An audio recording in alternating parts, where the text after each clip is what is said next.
you know the story of the Bologna Scroll.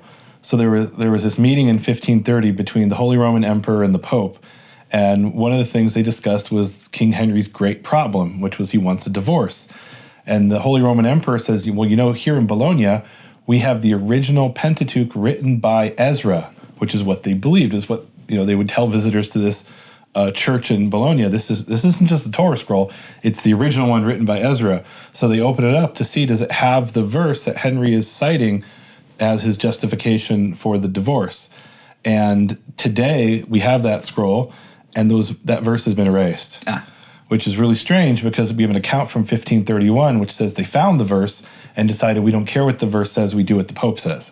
Wow. So okay, that's interesting. So that's interesting that ties into Cambridge, and wow, it's everything ties together. It's also, I just point out, that's not the original scroll written by Ezra. Because, no, of course not. Because that's in the Ben Ezra synagogue. Oh. Because that is, okay. So that until today, I think, tourists are told that scroll is in the synagogue. Really? It was looked at by Adler. When Adler, you know what, he wrote his book, he traveled around Jewish communities of the Middle East, and he wrote his book about Jews of many lands. And he went to the synagogue and he looked at the scroll and he said it's like a 16th, 17th century one. Oh, wow. Okay. Yeah. So I don't know about this scroll in the Ben Ezra synagogue. Yeah, I don't know if I don't think it's still there, but... that's really interesting. So I just heard last week there's a Torah scroll in Germany in a place called Kassel, and it has an inscription there, and I don't remember if it's Latin or German, and it says that this was written before the birth of Christ, although we're not sure how many centuries. Yeah. And it's like 14th century or something, right? So this is that's interesting. This is the kind of story that Jews would tell, or maybe Christians would tell as well, about these Torah scrolls. That's really Torah scrolls are impressive objects, and so they when you see one, you sort of I can imagine they accrue legends, you know. Around. Well, so the Karaites in Israel, in one of the synagogues, have a Torah scroll, which they believed was an ancient Torah scroll, and 1,000 or more years old. I don't remember the exact legend.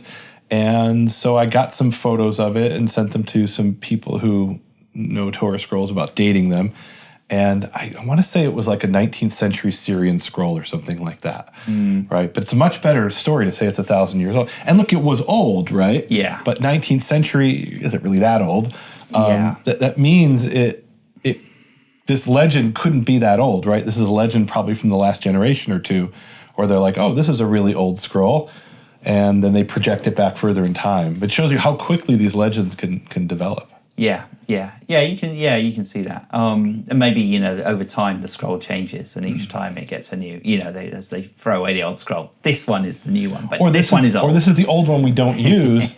And then they start to spin stories about when it's from. Yeah. So. Yeah, and obviously, I think the Ezra scroll in the Ezra synagogue. Ben Ezra becomes associated with Ezra the scribe. Okay. But in fact, that name must have been given to it by some Ottoman guy who gave money to rebuild the synagogue. Probably, it's probably somebody named Ezra. It's probably some donor. Okay. Some rich donor. So the theory with the Bologna scroll is that when they gave this, because the Jews gave it to the Christians, to actually the the Dominicans, they gave it in 1304 in southern France. And the theory is that the Jews have probably explained something like, this is the original format that the Torah was written in by Ezra according to rules that Ezra established.